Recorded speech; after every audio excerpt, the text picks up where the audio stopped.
2012 ಧರ್ಮಸ್ಥಳ. ಭೀಮನ ಮಾಹಿತಿ ಕಚೇರಿಯವರು ಕರೆದು ಇಂಥ ಕಾಡಲ್ಲಿ ಒಂದು ಹುಡುಗಿಯ ಹೆಣ ಬಿದ್ದಿದೆ ಅಂತೆ, ಅದನ್ನ ಯಾರಿಗೂ ಗೊತ್ತಾಗದಿರೋ ರೀತಿ ಹೋಗಿ ಮಣ್ಣು ಮಾಡಿ ಬಾ ಅಂತ ಕಳಿಸ್ತಾರೆ. ಮಾಹಿತಿ ಕಚೇರಿಯವರು ಹೇಳಿದಂತಹ ಲೊಕೇಶನ್ಗೆ ಭೀಮಾ ಬಂದು ನೋಡಿದ್ರೆ ಅಲ್ಲಿ ಆಕ್ಚುಯಲ್ ಆಗಿ ಒಂದು ಹುಡುಗಿಯ ಹೆಣ ಬಿದ್ದಿರುತ್ತೆ. ಸುಮಾರು 20 ವರ್ಷ ವಯಸ್ಸು ಹುಡುಗಿದಿರುತ್ತೆ ಅಂಡ್ ಆ ಹುಡುಗಿಯ ಮುಖನ ಕಂಪ್ಲೀಟ್ ಆಸಿಡ್ ಇಂದ ಸುಟ್ಬಿಟ್ಟಿರ್ತಾರೆ. ಆದ್ರೆ ಆ ಹುಡುಗಿಯ ಬಟ್ಟೆಗಳಿಂದ ಭೀಮಾ ಅವಳನ್ನ ಕಂಡುಹಿಡಿತಾನೆ. ಅದೇ ಹುಡುಗಿನ ಈ ಹಿಂದೆ ಭೀಮಾ ದೇವಸ್ಥಾನದಲ್ಲಿ ನೋಡಿರ್ತಾನೆ ಅಂಡ್ ಆ ಹುಡುಗಿ ಮೈಸೂರಿಂದ ಬಂದಿದ್ಲು ಅಂತಾನು ಭೀಮಗೆ ಚೆನ್ನಾಗಿ ಗೊತ್ತಿರುತ್ತೆ.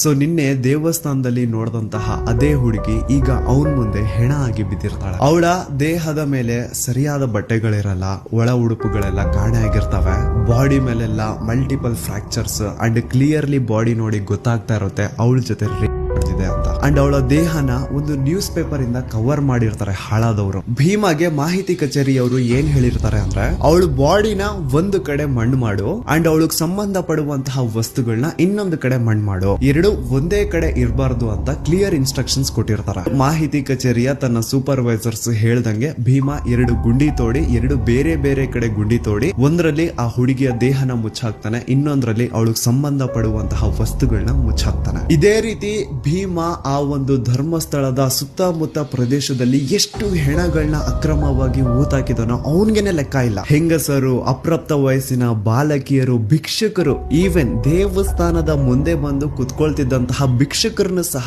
ಆ ದರಿದ್ರ ನನ್ನ ಮಕ್ಕಳು ಬಿಟ್ಟಿರ್ಲಿಲ್ಲ. ಈ ಟೆಂಪಲ್ ಮ್ಯಾನೇಜ್ಮೆಂಟ್ ಅವ್ರಿಗೇನು ಅಂತಂದ್ರೆ ನೋಡಿ ನಮ್ ಧರ್ಮಸ್ಥಳದಲ್ಲಿ ಒಬ್ರು ಭಿಕ್ಷುಕರಿಲ್ಲ ಅಂತ ತೋರಿಸ್ಕೊಳ್ಳೋ ಆಸೆ. ಅದ್ರ ಸಲುವಾಗಿ ಈ ಟೆಂಪಲ್ ಮ್ಯಾನೇಜ್ಮೆಂಟ್ ಅವರು ಏನ್ ಮಾಡೋರು ಅಂದ್ರೆ ಆ ದೇವಸ್ಥಾನದ ಸುತ್ತಮುತ್ತ ಎಲ್ಲಾದ್ರೂ ಯಾರಾದ್ರೂ ಭಿಕ್ಷೆ ಬೇಡ್ತಾ ಇರೋ ರೀತಿ ಕಾಣಿಸಿದ್ರೆ ಅವ್ರನ್ನ ಮೊದ್ಲು ಹಿಡ್ಕೊಂಡ್ ಬಂದು ಚೆನ್ನಾಗಿ ಹೊಡಿಯೋದು. ಎಷ್ಟೋ ಸತಿ ಭೀಮನು ಸೇರ್ಕೊಂಡು ಆ ಭಿಕ್ಷುಕರನ್ನ ಹೊಡೆದಿರ್ತಾನೆ. ಸೊ ಚೆನ್ನಾಗಿ ಅವ್ರನ್ನ ಹೊಡೆದು ಮುಕ್ ಮಾಡಾದ್ಮೇಲೆ ಅವ್ರಿಗೊಂದು ಬಸ್ ಟಿಕೆಟ್ ಮಾಡಿಸಿ ಮಂಗಳೂರು ಅಥವಾ ಸಕಲೇಶ್ಪುರ ಕಡೆ ಕಳಿಸ್ಬಿಡೋದು. ಹಂಗ್ ಕಳಿಸಾದ್ಮೇಲೆನು ಅಪ್ಪಿ ತಪ್ಪಿ ಏನಾದ್ರು ಆ ಭಿಕ್ಷುಕರು ವಾಪಸ್ ಧರ್ಮಸ್ಥಳಕ್ಕೆ ಬಂದು ಅಲ್ಲಿ ಭಿಕ್ಷೆ ಬೇಡ್ತಾ ಇರೋ ರೀತಿ ಏನಾದ್ರು ಕಾಣಿಸ್ಕೊಂಡ್ರೆ ಅವ್ರನ್ನ ಈ ಸತಿ ಹಿಡ್ಕೊಂಡ್ ಬಂದು ಬರೀ ಹೊಡಿತಾ ಇರ್ಲಿಲ್ಲ, ಚಿತ್ರ ಹಿಂಸೆ ಕೊಟ್ಟು ಸಾಯಿಸವ್ರಂತ. ನೆಕ್ಸ್ಟ್ ದಿನ ಮಾಹಿತಿ ಕಚೇರಿಯವರು ಭೀಮನ ಕರೆಸಿ ಭೀಮಾ ಆ ಭಿಕ್ಷುಕರ ಮೃತದೇಹನ ಎತ್ಕೊಂಡೋಗಿ ಎಲ್ಲೋ ದೂರದಲ್ಲಿ ಯಾವ್ದಾದ್ರು ಒಂದು ಕಾಡಲ್ಲಿ ಮಣ್ಣು ಮಾಡ್ಬಿಟ್ಟು ಬರ್ಬೇಕಿತ್ತು. ಈ ತರ ಭೀಮಾ ಬಹಳಷ್ಟು ಹೆಣಗಳನ್ನ ಎತ್ಕೊಂಡು ಹೋಗಿ ಧರ್ಮಸ್ಥಳದ ಸುತ್ತಮುತ್ತ ಪ್ರದೇಶದಲ್ಲಿ ಅಕ್ರಮವಾಗಿ ಮಣ್ಣು ಮಾಡಿದಾನೆ. ಅಂಡ್ ನಾನು ಆಗ್ಲೇ ಹೇಳ್ದಂಗೆ ಇವನು ಅತಿ ಹೆಚ್ಚಾಗಿ ಮಣ್ಣು ಮಾಡಿರುವಂತಹ ಶವಗಳು